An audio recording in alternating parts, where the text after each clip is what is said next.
Hey, it's Robert from Existence First. And if you're suffering from this feeling that life is meaningless, this video is for you.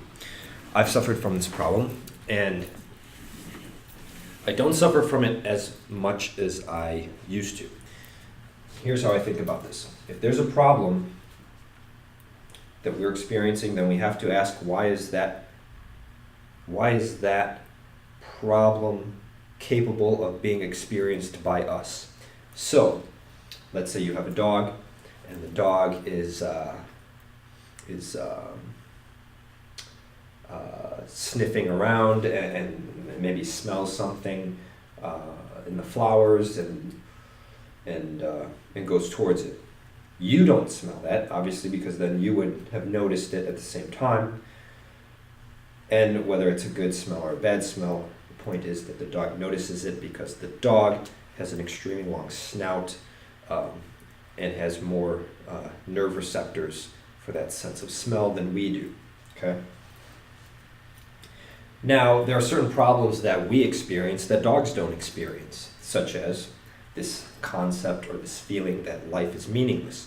I doubt that dogs have that feeling. So, what is it about us and our machinery that makes that problem possible to be experienced by us? First of all, it's an abstract problem. This idea that life is meaningless. It's extremely abstract. If you look at all the species on planet Earth, you have to ask which of them are capable of, for which of them is this a problem, right? Which of them are capable of experiencing this? Probably just human beings. And maybe chimpanzees have some sort of rudimentary feeling of despair or hopelessness or something, right? But human beings are the only ones who can actually write about it or speak about it in language, right? So there's something about us or what we have that makes this problem possible to be experienced. That thing would be our minds and our ability to think abstractly, okay? So now we have to ask this. If this is the brain, this marker's not very dark.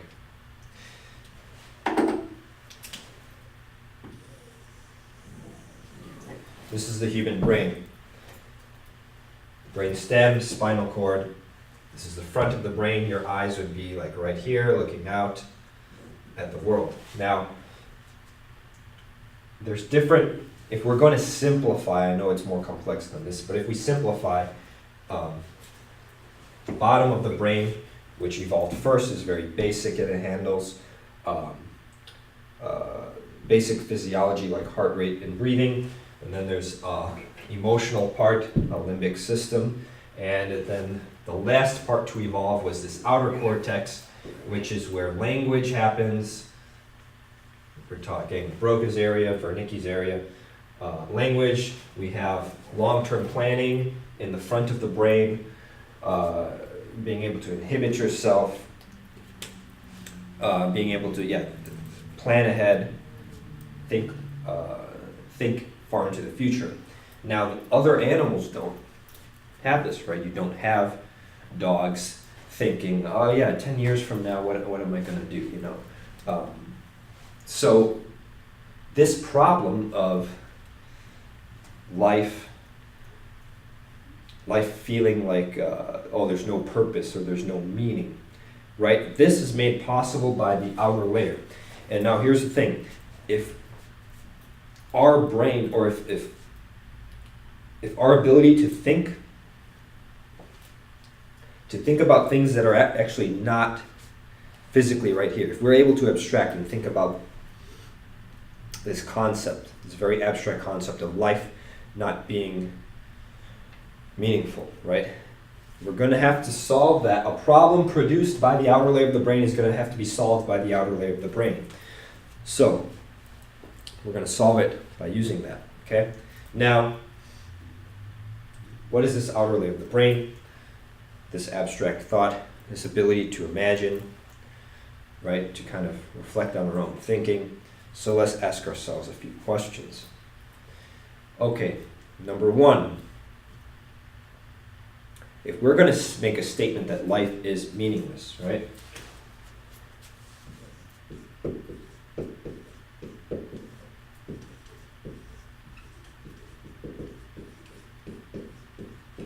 Now we're making a statement about the outside world. So it appears that the outside world possesses a certain trait, which is that it's meaningless. And that's the first deception, right? Because it's not that the outside world is meaningless. How about this? If you have a 5-year-old that's trying to read a physics textbook, and they say, "This book is boring."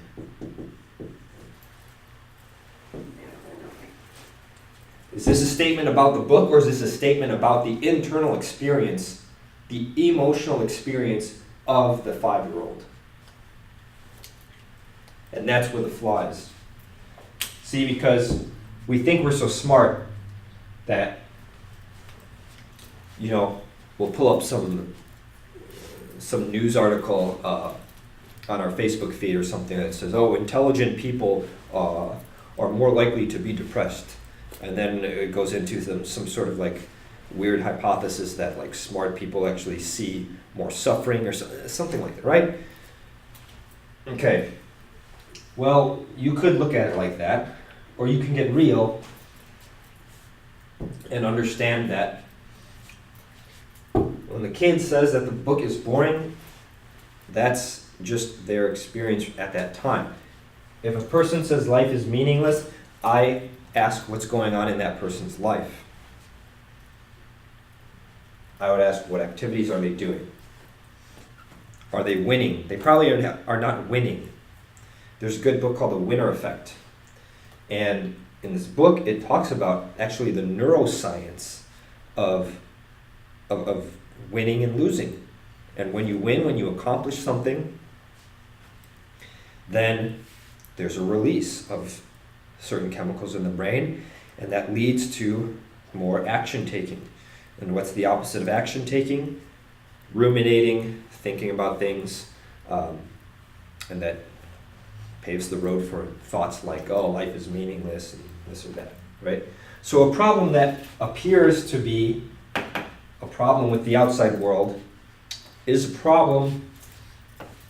actually a reflection of the feelings going on in the inside world, and that's a result of, number one, your thoughts that you're permitting to occur in your mind, and number two, your engagement with the outside world of whether you're winning or losing. Okay, if you want more explanation into this, go to existencefirst.com. There's products where I go into greater depth, but I hope this helps, because this is a problem that I believe nobody should suffer from, because we have the ability to solve it. If our minds are going to be so abstract or intellectual to invent problems like this, then at least we can use that same cognitive ability of ours to solve those very problems.